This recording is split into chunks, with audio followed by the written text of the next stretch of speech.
Bienvenidos, almas católicas. Hoy vamos a hablar de los pecados capitales. Bueno, los pecados capitales constituyen un tema bastante extenso. Para ello he preparado un resumen en los cuales me he sujetado en algunas fuentes como son la Suma Teológica de Santo Tomás de Aquino, la lista del obispo alemán Peter Binsfeld del año 1589 y también algunos ejemplos tomados de la Divina Comedia de Dante Alighieri. Bueno, primero debemos de decir que hay bastante confusión respecto a los pecados capitales. Es usual que algunas personas suelen decir: oh, he tenido un pecado mortal, dado que tenía un pensamiento de vanagloria. Bueno, a esa persona se le puede decir: es muy probable que estés confundiendo, ¿cierto?, los pecados mortales con los pecados capitales. Entonces, ante eso sería importante poder entender y estudiar todo lo que tiene que ver con pecados veniales y pecados mortales, cuáles son las condiciones que constituyen en su materialidad, ya sea leve o grave, para que un pecado sea mortal o sea venial. Eso seguramente lo iremos a estudiar en algún otro video. Ahora nos vamos a centrar en los pecados capitales. Bueno, los pecados capitales, la palabra caput, en latín caput, es cabeza, que significa que desde allí se derivan pecados. Por eso es que Santo Tomás de Aquino prefiere no llamarle pecados, sino vicios capitales. Él así lo llama, vicios capitales. Entonces, ¿por qué? Porque estos pecados capitales son en rigor pasiones. Y tal como se explica la Suma Teológica, las pasiones no son ni buenas ni malas. Va a depender cuál es la causa que se lleva con esa pasión para si es bueno o malo. Por ejemplo, el odio no necesariamente es malo. Va a depender. Si una persona está odiando la blasfemia, entonces eso está bien, eso es lo correcto que debería hacer cualquier cristiano católico. Si nosotros odiamos la herejía, está bien, un odio lícito. No se debería esperar otra cosa. En cambio, por otro lado, el amor no siempre es bueno el amor, porque nosotros no seguimos la ideología de Gandhi, que dicen todo amor y paz, esos signos profanos que hacen estas personas, para tener esa religiosidad de que todo es amor y paz. No, nosotros estamos llamados a la militancia. Por eso es que cuando teníamos obispos aún se le pegaba una cachetada al fiel, ¿cierto?, porque se debía de preparar para la militancia cuando se le daba su sacramento de la confirmación, porque somos soldados de Cristo. Entonces el amor, lo mismo, puede ser bueno o puede ser malo. El amor a la lujuria, el amor a la blasfemia, son amores malos, El amor a la violencia injustificada, por ejemplo, también puede ser malo. Depende. Por eso depende de lo que se esté amando, depende de lo que se esté odiando. Y así, por eso que Santo Tomás dice que las pasiones no son ni buenas ni malas, son neutras y va a depender de su causa. Ahora bien, en este caso, los pecados capitales son pasiones, pero son pasiones dañinas. Van hacia la causa de un mal. Entonces, Santo Tomás de Aquino ya ocupa la lista del Papa San Gregorio Magno del año 590, porque debemos de decir que ya antes habían otras listas que habían hecho algunos monjes, que habían monjes y teólogos que habían pensado en esta cuestión de las raíces de pasiones dañinas que llevaban a pecados que terminaban ser pecados, algunos veniales y otros mortales. Pero finalmente nos quedamos nosotros con esta lista del Papa San Gregorio Magno, que es la que Santo Tomás de Aquino ocupa en su Suma Teológica, y que sería la siguiente lista: la soberbia, la gula, la lujuria, la avaricia, o también llamado codicia, la asidia o pereza, la envidia y la ira. Bueno, vamos a comentar brevemente alguno de ellos. La soberbia, el primero, cuyo demonio es Lucifer, según el obispo alemán Peter Binsfeld. Bueno, la soberbia, o también llamado orgullo. El orgullo es lo mismo que la soberbia. Es el pecado más serio que puede existir. Es el pecado de Lucifer, el que está sentado en la casa de Satán. Terrible pecado. Se ha metido incluso en la religión como una falsa humildad. La soberbia es despreciar a los demás y verse solo uno, solo las cualidades de uno, no verse sus defectos, etcétera, etcétera, pero por sobre todo ponerse en el lugar de Dios, que eso es lo más grave. Es sentir la autosuficiencia de no depender de Dios. Lleva a la vanagloria. Terrible pecado, terrible, porque es el pecado más difícil de quitar a una persona. Y por eso es que el orgullo, cuando las personas, de hecho la otra vez conversaba con algunos seres queridos muy importantes sobre esto, no existe orgullo bueno ni lícito, porque algunas personas justifican que si hay una causa noble, que mi hijo se tituló de abogado, que no sé qué cosa, entonces estoy muy orgulloso. No, el orgullo es algo malo, es soberbia, es hinchazón de pecho, de autogloriarse o gloriarse de las cosas de uno, de los familiares de uno, de lo que fuere, ¿ya? Eso no es lícito. Nosotros no estamos llamados a eso los cristianos, estamos llamados a la humildad. Por eso es que para poder comprender es muy buena terapia poder rezar las letanías de la humildad. Son muy recomendables. Entonces, según los padres de la Iglesia, el orgullo es el que separa el alma de la gracia santificante, que con la gracia santificante es cuando nosotros estamos en amistad con Dios, sin pecado mortal de conciencia. La soberbia separa el alma de la gracia santificante. Es como una víbora que se pone en el corazón del hombre. Terrible, terrible pecado. Entonces, cada uno de los pecados capitales tienen hijas o derivados. Podrían llamársele hijos, pero no, la tradición católica dice hijas, que son los derivados de este caput, que decíamos que estos vicios derivan a pecados. Entonces la soberbia deriva ¿a qué? Deriva a la vanagloria, que es el deseo de ser reconocido, admirado, y tener el apetito constante de la propia alabanza, de ser constantemente considerado, y si no estoy siendo considerado me pongo nervioso porque en realidad me están considerando muy poco. Vanagloria. Ingratitud, qué fea la ingratitud, no acordarse cuando a uno le tendieron la mano, cuando un hermano le ayudó a uno en lo que fuera, en algún consejo, en lo que sea, o ayuda material también puede ser. Siempre hay que tenerlo en consideración, eso, acordarse. Hay mucha facilidad en las nuevas generaciones para no olvidarse muy rápido de la ayuda que a uno le brindaron. Entonces eso es ingratitud, muy feo. La ambición también es un derivado de la soberbia. La ambición es el deseo de tener honor y superioridad, el deseo de fama. Ambición. La desobediencia a los superiores también es un derivado de la soberbia. ¿Por qué? Porque, claro, no quiero obedecer a superiores porque yo quiero ser el superior, no quiero por qué estar sometiéndome a nadie. Soberbio eso. La jactancia es alabarse constantemente de uno mismo y de sus logros. Sí, porque yo hice esto, porque yo logré tal cosa. Jactancia, pecado grave, horrible de ser un soberbio. La hipocresía. La hipocresía son aquellas personas que intentan aparentar lo que no tienen.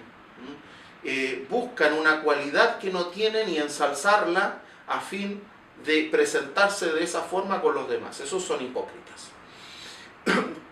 Y la pertinacia, finalmente, es otro derivado de la soberbia, que no acepta correcciones de nadie porque ellos se creen superiores a todos. Los remedios para poder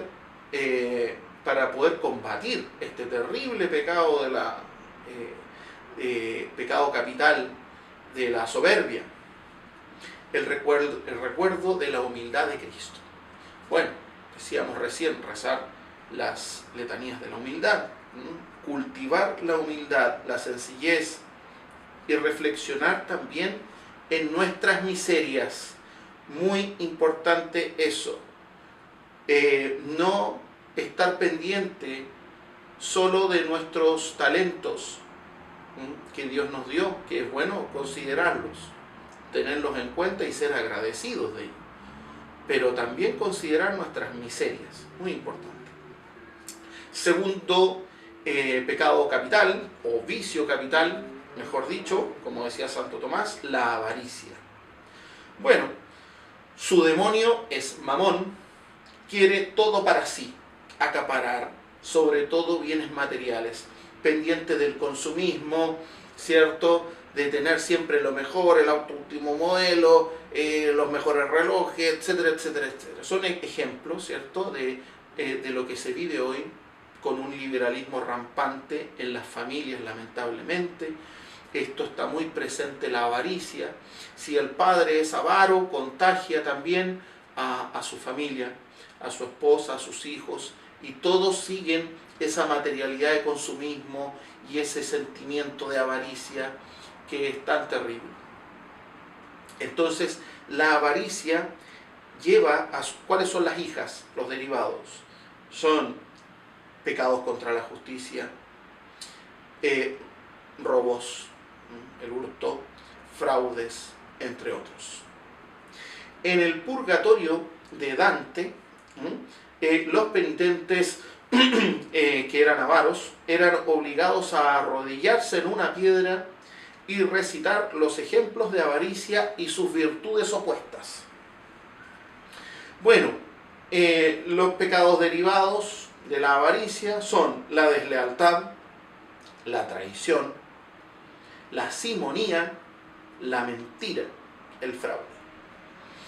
Algunos remedios que podemos atacar este gran pecado capital de la avaricia es cultivar la generosidad, acostumbrarnos a ser generosos con nuestros hermanos, a ver en el pobre a Cristo, entregar limosnas para la expiación de nuestros pecados y con ello ofrecer alabanza a Dios, ser generosos.